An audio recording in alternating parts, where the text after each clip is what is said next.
Сега обаче, като гледам, ти трябва да си Кейт Уинслет. Разменете се. Извинявай, сега го видях. Така е, застани отзад. Застани отзад.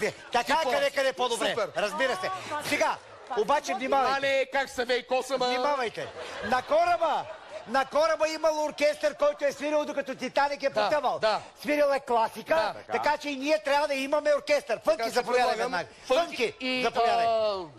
Заповядай. Типа педагозите, ако може, заповядайте вие. Заповядайте, господин Гъмов.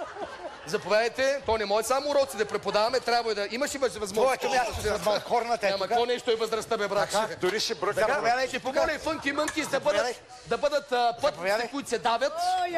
Кой ме запозна с вас? Страхотни пътници имало на Титаник. Ако те всички са били така, гледай какво става. Разделете се на половина. Заповядайте.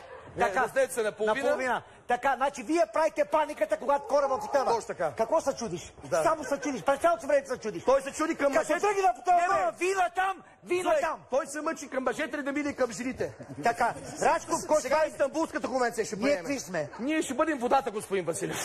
Гола вода. Ние вода, защото сме гола вода, ти специално може да бъдеш айсберга.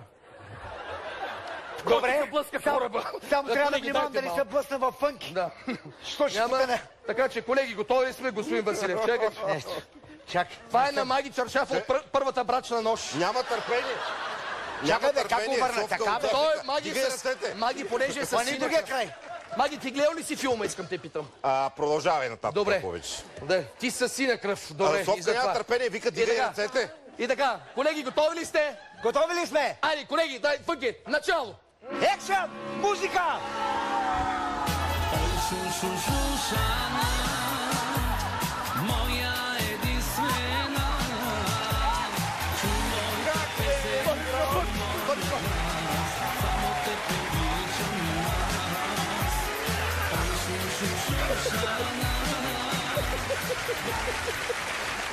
Потънаха!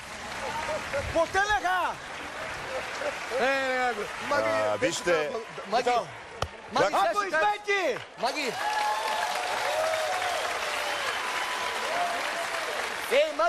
Маги! Всички потъват, обаче ти не потъваш. Сега ще кажа, че едно време се свири Вивалди на този кораб и класика. Обаче сега свира Шушана. Дами и господа, ще видим след рекламите по чешката нова телевизия.